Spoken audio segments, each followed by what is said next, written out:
विधानसभा election की सरगर्मियां जोरों पे है और पश्चिम बंगाल के नॉर्थ बंगाल के इलाके की अगर हम बात करें तो लगातार जो बड़े नेता हैं भारतीय जनता पार्टी के, उनका आना जाना शुरू हो चुका है। हमारे साथ इस वक्त भारतीय जनता पार्टी के दार्जिलिंग जिला के एमपी राजू बिस्ट हैं। कई बार आप खबर समय पे उन्हें देख चुके हैं, लेकिन इस बार मुद्दा काफ़ी गर्म है। कई सवाल हैं जिनका जवाब जनता जानना चाहती है। और सबसे पहले धन्यवाद राजू जी हमसे जुड़ने के लिए, कीमती वक्त निकालने, क्योंकि अभी भी काफ़ी सारे लोग जो है इनका इंतज़ार कर रहे हैं।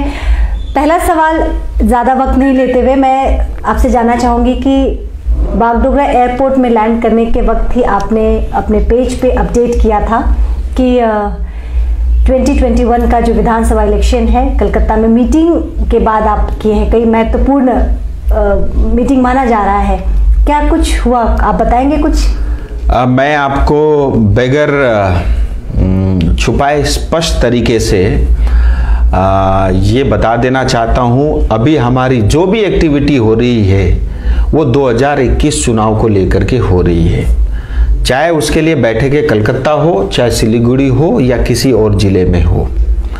और ये हमारी जितनी भी मीटिंग्स या सांगठनिक जो बैठक हो रही है, इसका एक ही मकसद है कि 2021 में बंगाल से टीएमसी को उखाड़ फेंकना है, बंगाल में डेमोक्रेसी को जीवित रखना है। और जिस तरह से टीएमसी के सरकार, उनके नेता, उनके चमचे लोग संविधान को कमजोर करने में लगे हुए हैं, संविधान जो हमारा मंदिर है जिसके अंतर्गत हम सब लोग भारत में सांस लेते हैं, उसको कमजोर करने का जो कोशिश हो रहा है वो हम होने नहीं देंगे। और पश्चिम बंगाल की जनता ने ये मन बना लिया है कि 2021 में मोदी जी के नेतृत्व में भाजपा की सरकार बनाएंगे। और मैं आपके माध्यम से हमारी जनता से भी ये निवेदन करता हूं कि ये समय ऐसा है, इस समय हमको ये तय करना है कि पश्चिम बंगाल में हम मोदी जी को चुनना चाहते हैं या ऐसी भ्रष्ट टीएमसी सरकार के नेता और उनकी मुख्यमंत्री ममता दीदी को चुनना चाहती है। ये हमको तय करना है, क्योंकि आने वाला समय भविष्य बहुत कठिन हो सकता है। क्योंकि 34 साल तक सीपीएम ने जिस गुंडा राज की तरह शासन किया, उसके भी बाद जो है टीएमसी वाले निकले। इसको हमको नहीं भूलना है, हमको बंगाल को बचाना है, बंगाल की कला संस्कृति और जो है हमने बंगाल के लोगों को उनकी हितों को ध्यान में रखते हुए उस दिशा में हमको सोचना है। और ये चुनाव जो है ये अपने आप में बंगाल की जनता के लिए एक चुनौती है। और हमको ये तय करना है कि आने वाले समय में पश्चिम बंगाल का भविष्य हम कैसा देखना चाहते हैं। ये पश्चिम बंगाल राज्य वो राज्य है जो पूरे भारतवर्ष में नंबर 1 होता था और भारत को जो है रास्ता दिखाने का काम करता था। लेकिन इस 45 साल में बड़ी दुखद बात है, विडंबना की बात है, इन दोनों सरकारों ने यहाँ की गरीब जनता को लूटने का काम किया। जनता गरीब होती रही और यहाँ के नेता जो है चकाचौंध की जिंदगी जीते रहे, वो अमीर होते रहे। सो ये बहुत ऐसा समय है जो पश्चिम बंगाल की भविष्य को तय करेगा, ये हमको नहीं भूलना चाहिए। जैसे आप कह रहे हैं कि टीएमसी को जड़ से उखाड़ के फेंकना है, भ्रष्ट नेता है, तो कई भ्रष्ट नेताओं को भी तो शामिल करने की अटकलें बहुत जोरों पे हैं। इनफैक्ट आज भी मिहिर गोस्वामी जो है दिल्ली की तरफ रवाना हुए हैं, भाजपा में शामिल होने वाले हैं। तो ये कैसी दोहरी नीति? देखिए, भाजपा एक बहुत बड़ा परिवार है, समंदर है, और हम दिल खोल के सबका स्वागत करते हैं। और जो भी परिवर्तन पश्चिम बंगाल में देखना चाहता है, मैं कह रहा हूं उसका स्वागत है। लेकिन इसके साथ मैं ये भी आपको कहना चाहता हूं, जनरली आप भाजपा के अंदर में आप देखेंगे सब साफ सुथरे नेता ही आपको मिलेंगे। और टीएमसी ऐसी दुगली बात करती है। मैं आपको एक उदाहरण के साथ बता सकता हूं। बिमल गुरुंग जी जब तक भाजपा के साथ थे वो टेररिस्ट थे, आतंकवादी थे। आज वो आतंकवादी नहीं है। तो झूठ कौन बोल रहा है, भाजपा या टीएमसी? ये उनको तय करना है। इस पे आपका क्या स्टैंड होगा? देखिए, मेरा स्टैंड क्लियर है। मैं तब भी यही बात बोलता था, आज भी मैं दोगला बात नहीं करूंगा। मेरा तब भी क्लियर स्टैंड ये था कि ममता दीदी की सरकार, टीएमसी की सरकार लोगों को जो है गलत फेक केस लगा करके, गलत चार्जेस लगा करके उनको जेल में डाल करके शासन करना चाहती है। इस बात पे मैं आज भी अड़िग हूं। तो ये टीएमसी को बताना है, या तो वो तब झूठ बोल रहे थे या आज झूठ बोल रहे, दोनों समय वो सच नहीं हो सकते। आपको क्या लगता है कि बिमल गुरुंग जो पहाड़ के एक बड़े नेता माने जाते हैं और भारतीय जनता पार्टी में कई ऐसे नेता हैं जिनकी राजनीति के नीतियों को काफी अप्रिशिएट करते हैं, आपको क्या लगता है कि उनकी कमी खलेगी आपके इस विधानसभा इलेक्शन में? देखिए, नुकसान होगा? मेरे लिए वो बड़े भाई है, मैं हमेशा उनकी इज्जत करता हूं और उन्होंने गोरखाओं के लिए बहुत आवाज बुलंद की है, इसमें कोई दो राय नहीं है। लेकिन एक सच्चाई ये भी है कि टीएमसी को वोट कोई नहीं करेगा। आज बिमल गुरुंग जी को लोग प्यार करते हैं, मैं ये भी मानता हूं, लेकिन उनका विश्वास जनता के प्रति, अब जनता का विश्वास उनके प्रति कम हुआ है, क्योंकि दोनों अलग चीज है। जनता उनको चाहती है, उनको प्यार करती है, लेकिन विश्वास कम हुआ है क्योंकि उन्होंने टीएमसी का शरण लिया है। और ये टीएमसी वो टीएमसी सरकार है जो हमारे 13 भाई और बहनों को बीच सड़क पर गोली ठोक करके मारी थी। ये काम जो है 86 के जब आंदोलन हुआ था तब सीपीएम ने भी ऑन रिकॉर्ड 1200 से ज्यादा लोगों का कत्ल किया था, बट ऑफ द रिकॉर्ड 2500 से ज्यादा लोग पहाड़ के मरे थे, वो शहीद हुए थे। और 2017 के आंदोलन में भी टीएमसी ने हमारे 13 लोगों को मारने का काम किया था। ये हमारी भारत की और गोरखा समुदाय के जो लोग हैं, खास करके दार्जिलिंग, तराई और डुवर्स के लोग हैं, ये कभी नहीं भूलेंगे। हम मर जाएंगे लेकिन टीएमसी को वोट नहीं देंगे, ये तय है। और बिमल जी को मेरी शुभकामनाएं हैं। आपको मैं एक बात और भी बताना चाहता हूं, देखिए ये बात जरूर है कि लोग बिमल जी को प्यार करते हैं, लेकिन इसका अर्थ ये नहीं है कि मोदी जी का विरोध करते हैं या भाजपा का विरोध करते हैं, क्योंकि 2019 में मोदी जी का भी योगदान है। और जो है गोरखा एक पेट्रोटिक होने के कारण भाजपा के साथ एक नेचुरल अलायंस है, और भाजपा ही वो है जो गोरखाओं की उम्मीदों को पूरा कर सकती है। एक बात मैं आपके माध्यम से अपनी जनता को यह भी स्पष्ट करना चाहता हूं, हमारी जो मांग है, चाहे वो स्थायी राजनीतिक समाधान हो, चाहे वो छूटे हुए 11 जातियों को एसटी स्टेटस देना हो, यह सिर्फ और सिर्फ भारत के संविधान से ही संभव है।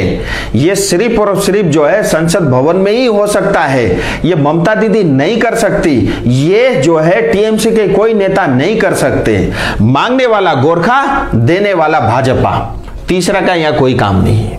ये बात मैं आपको स्पष्ट बता देना चाहता हूं। लेकिन कब? हर बार एक ज्वलंत मुद्दा होता है जब इलेक्शन आता है, हर राजनीतिक पार्टी, आपको नहीं लगता कि गोरखाओं के इमोशन के साथ कहीं खिलवाड़ हो रहा है? देखिए, मैं बिल्कुल मानता हूं कि लोग गोरखाओं को वोट बैंक मांगते हैं, फुटबॉल की तरह इधर से उधर मारते हैं, लेकिन अब ऐसा नहीं होगा क्योंकि उनके साथ मैं खड़ा हूं। मैं आपको दूसरी बात और बता देता हूं, ये जो समस्या है, क्या ये पिछले 6 साल के पैदा किए हुए समस्या है? बिल्कुल भी नहीं। क्या ये जो समस्या है बीजेपी ने पैदा किया हुआ समस्या है? बीजेपी तो बार बार ये कह रहे हैं, हमारे शीर्ष नेतृत्व, कि हम इसका समाधान करेंगे और भारत के संविधान के तहत करेंगे, और उसके लिए हम प्रतिबद्ध हैं। और पिछले 6 साल में हमारी पार्टी ने, आप देखिए 72 साल हो गए देश को आजाद होते हुए, और 72 साल के अंदर में जो काम नहीं है वो सब काम करके दिखाया है। हम कभी सोच सकते थे क्या 370 हट जाएगा? हटाना। हम कभी सोच सकते थे कि बोरोलिन का समस्या का समाधान होगा? वो भी हो गया। सीए कानून भी बना, ट्रिपल तलाक भी हुआ। वो सारी चीज जो लोग या तो वोट बैंक के लिए इस्तेमाल करते थे या हाथ लगाने से डरते थे, वो सब काम जो है भारतीय जनता पार्टी ने मोदी जी के नेतृत्व में किया है। और गोरखाओं के दोनों मुद्दे हैं, इसका समाधान भी होगा। मैं कोशिश कर रहा हूं कि जल्द से जल्द हो, उसके लिए मैं प्रयासरत हूं। और मैं आपके माध्यम से अपनी जनता को कहना चाहूंगा, आप धैर्य रखिए, अवश्य जो है आपको न्याय मिलेगा। राजू जी, एक और सवाल जो मैं आपसे जानना चाहती हूँ कि संसदीय क्षेत्र है, 1 साल से ज्यादा की अवधि बीत चुकी है और तमाम लोग एक टक लगाए बैठे हैं अपने सांसद महोदय के ऊपर कि कुछ बदलाव आएगा, लेकिन ज्यादा कुछ परिवर्तन नहीं आया है। ना तो दार्जिलिंग मोड़ की जाम की समस्या सुलझी है, ना महानंदा नदी की समस्या सुलझी है। तमाम चीजें पेंडिंग है, इन सब चीजों का क्या समाधान? देखिए, इसका रेल गेट की समस्या का समाधान निकला है। ये सब समस्याओं के लिए आपको टीएमसी से ये प्रश्न करनी चाहिए, क्योंकि पश्चिम बंगाल में हम ओपोजिशन में हैं। लेकिन मैं आपकी जानकारी के लिए, लोगों ने आपको चुना है, भाजपा को ये प्यार दिया है। बिल्कुल, मुझे बहुत प्यार दिया है। मैं नया था, उसके बावजूद भी भारी मतों से जीता है। मैं ऋणी हूं अपनी जनता का, और मैं आपके माध्यम से, शाम का समय लाइट जल रहे, मैं झूठ नहीं बोलूंगा। जो कुछ भी मेरी जनता ने मेरे लिए किया है, मैं वो कर्जा उतारने के लिए प्रतिबद्ध हूं, और 5 साल तक बिना थके और बिना रुके काम करूंगा, और कर भी रहा हूं। इस पूरे, देखिए, अभी मेरे को शपथ लिए हुए एग्जैक्टली 1.5 साल होने वाला है। 1 साल 5 महीने हुए हैं। इस कालखंड में ये कोरोना के 7-8 महीने भी गए, उसके बावजूद भी मैं आपको बता देना चाहता हूं कि इस 7-8 महीने के कालखंड में जो लेबर रिफॉर्म्स का बिल आया, और जो चाय बगान जिसको लेकर के आपने भी कई बार जो है उसके ऊपर में जो है बहुत सारे समाचार किए हैं, उसका जो समाधान हुआ है 72 साल से आज तक नहीं हुआ था। अब जो बिल पास हो गया है ऑलरेडी पार्लियामेंट में, उस बिल पास होने के बाद हमारे चाय बगान में काम करने वाले श्रमिकों को पूरा मिनिमम वेज मिलेगा। अभी तक उनको दिन में 176 रुपए मिलता था, अब उनको प्रतिदिन कम से कम 300 रुपए मिलेगा। अब सारे चाय बगान के अंदर में ईएसआई के सरकारी अस्पताल खुलेंगे, और वहां पे उनका इलाज होगा, उनके परिवार का भी इलाज होगा।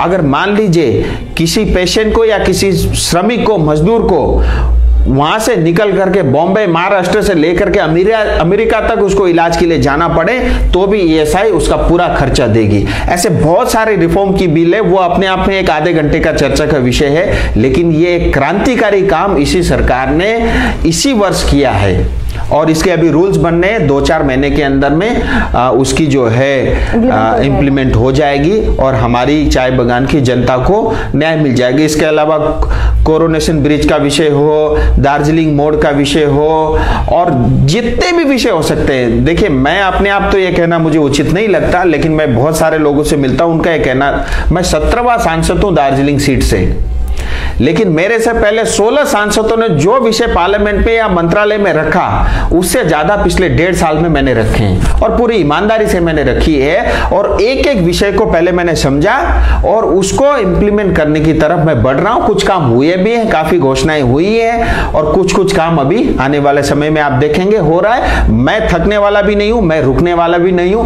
ना ही मैं टीएमसी से डरने वाला हूं। हमारे साथ न थकने वाले न रुकने वाले एमपी राजू बिष्ट हैं। एक सबसे बड़ा सवाल जो आज पूरे दिन सुर्खियों में रहा, शुभेंदु अधिकारी, टीएमसी के एक दिग्गज नेता जिन्होंने इस्तीफे दिए हैं, और अटकलें लगाई जा रही हैं कि कल वो दिल्ली में भाजपा ज्वाइन कर सकते हैं। इस पे आप कुछ कहना चाहेंगे? भाजपा एक समंदर है और एक बहुत बड़ा परिवार है। खुले मन से जो अच्छे नेता हैं, हम उनका स्वागत करेंगे, अवश्य करेंगे। देखिए, आज टीएमसी जिस परिवारवाद को बढ़ावा दे रही है, उससे उनके अपने नेता खुश नहीं हैं, और उनके अपने नेता सालों साल तक जो है गांव देहात में रह करके काम करते हैं, लेकिन उससे ऊपर एक प्राइवेट कंपनी का आदमी आकर के उनको चलाना चाहता है, उससे वो नाखुश हैं। और जिस तरह की सरकार पिछले 10 साल में ममता दीदी ने चलाई है, आप उसको गुंडा राज कह लीजिए, आप उसको पुलिस राज कह लीजिए, या जो है प्रशासन का जिस तरह से राजनीतिकरण हो गया, जो कटमनी हुई, जो करप्शन हुआ, और जनता को जिस तरह से डिप्राइव किया, आप इन सब घटनाओं से उनके अपने नेता, उनके अपने परिवार में उनके कार्यकर्ता उनसे नाखुश हैं। उन्होंने मन बना लिया है। काफी लोग इस्तीफा दे रहे हैं, बहुत सारे लोग भाजपा में आएंगे, कुछ लोग कहीं और भी जा सकते हैं, लेकिन मैं उन सब का खुले दिल से स्वागत करता हूं। भारतीय जनता पार्टी करेगी, और ये तय है कि 2021 में टीएमसी का नाव डूब रहा है, और नाव के अंदर में छेद हो गया है, पानी घुसना चालू हो गया है, जल्दी जो है ये नाव अस्त हो जाएगा। इतना मैं आपको आश्वस्त करना चाहता हूं। असदुद्दीन ओवैसी भी यहाँ से चुनाव लड़ सकते हैं। बिहार में 5 सीट मिले हैं, जो बड़ी बात है, और काफी हौसले उनके बुलंद है, तो कहीं ना कहीं भाजपा के लिए ये नुकसानदेह हो सकता है, क्योंकि एक खास वर्ग का रुझान जाहिर सी बात है ओवैसी के साथ होगा। देखिए, हम भारत में एक डेमोक्रेसी में रहते हैं, और इस डेमोक्रेसी के अंतर्गत किसी को भी जो भारत का नागरिक है कहीं पे भी जाकर के चुनाव लड़ सकता है। इसी डेमोक्रेसी ने, इसी भारत के संविधान ने मुझे भी ये अवसर दिया था। मैं मणिपुर में पैदा हुआ, दिल्ली रहता था, मेरी बीवी सिलीगुड़ी की थी, मैं दार्जिलिंग आया, चुनाव लड़ा और भारी मतों से जीता।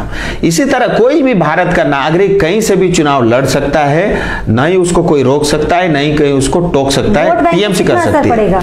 देखिए, हम राजनीति सिर्फ वोट बैंक को देख करके नहीं करते। ओबीसी जी आए या कोई फलाना XYZ आए, ये बात तय है कि 200 से ज्यादा सीट भाजपा की आएगी और भाजपा की जो है सरकार बनेगी।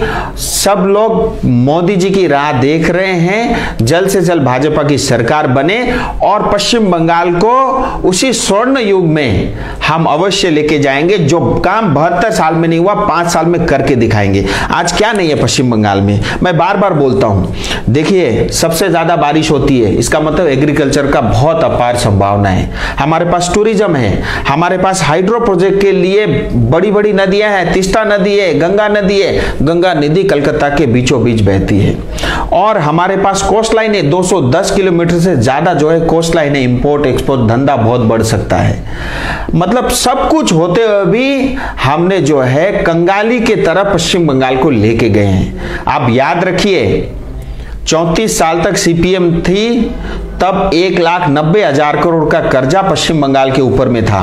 पिछले 10 साल में वो कर्जा बढ़ करके 4,75,000 करोड़ से ज्यादा हो गया है और ये सारा पैसा करप्शन में गया है। यहाँ आपकी कोई सीमाएं नहीं है करप्शन। मैं चाहता हूं ईमानदारी की राजनीति हो, लोगों को सेवा करने की दृष्टि से राजनीति हो।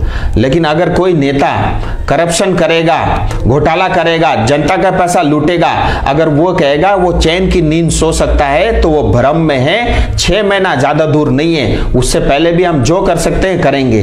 मैं आपकी जानकारी के लिए बता दूं, पीएम आवास योजना और PMGSY, इन सब योजनाओं के लिए दार्जिलिंग हिल्स के अंदर में ऑलरेडी सेंट्रल गवर्नमेंट के लोग आकर के ऑडिट चल रही है। तो इसके ऊपर में भी करेंगे। जो केंद्र सरकार कर सकती है हम उसका बम्बार्डमेंट करेंगे और जो बच जाएंगे 6 महीने बाद सरकार में आएंगे तब देखेंगे। लेकिन आज तक पश्चिम बंगाल की जनता को लूटा है और अधिक हम लूटने नहीं देंगे। एक आखिरी सवाल, जोड़ तोड़ की राजनीति में अब किसको तोड़ने वाले हैं आप लोग? देखिए, मैं आपको बता रहा हूं, आज हम तो देखिए, हम तो प्रवक्ता भी इस पार्टी के और हमारे लिए बहुत आसान है, क्योंकि बीजेपी को आज डिफेंस नहीं करना पड़ता। हमारे नेताओं को डिफेंस, हमारा काम बोलता है। नरेंद्र भाई मोदी जी ने पिछले 6 साल में देश को जो ताकत दी है, उनका वो काम बोलता है, उनकी आवाज बोलती है। हमारे लिए तो प्रवक्ता होना बड़ी गर्व की बात है। कोई पार्टी लड़खड़ाई हुई मरी हुई पार्टी का प्रवक्ता बनो तो जो है उसकी स्पष्टीकरण ही देते नहीं बनता। तो हमारे लिए तो बहुत आसान है। सो ऐसी पार्टी के साथ हम जुड़े हुए हैं, हमको कोई जोड़ तोड़ करने की आवश्यकता नहीं है। मैं पहले भी बता चुका हूं, बहुत सारे लोग जो भाजपा में आना चाहते हैं, जो अच्छे लोग हैं, उनका स्वागत है, हम उनको लेंगे और आप भविष्य में आप देखेंगे दार्जिलिंग हिल्स, तराई, डूवर्स, ये सब क्षेत्र में बहुत विकास भी होगा और जो है यहाँ की लोगों की एस्पिरेशन को भी हम पूरा करेंगे। और जहाँ तक दार्जिलिंग हिल्स का भी एक विषय मैं आपके बता देता हूं आपकी जानकारी के लिए। देखो, दार्जिलिंग प्रकृति ने या भगवान ने इतना कुछ दिया। फ्री में हवा मिलता है, शुद्ध हवा, दिल्ली वाली पॉल्यूटेड हवा नहीं। फ्री में पानी मिलता है, हालांकि पानी का अभाव है, अभी उस पर मैं नहीं जाऊंगा, एक बड़ा विषय बन जाएगा, लेकिन वो भी हम कर रहे हैं। सो प्रकृति ने इतना कुछ दिया है, हमारे पास टूरिज्म है, सब कुछ है। उसके बावजूद भी जो है मतलब 45 साल में यहाँ की सरकार ने कुछ नहीं किया। उसमें भी हम परिवर्तन लाएंगे, क्योंकि दार्जिलिंग को हमेशा आज तक लोगों ने, नेताओं ने लूटा है। हमारे 2 ही तरह के नेता रहे, या तो वो कलकत्ता में जिसकी सरकार बनते उसके एजेंट बन के काम करते, या दूसरा वो जो है कॉन्ट्रैक्टर हमारे नेता बने हुए।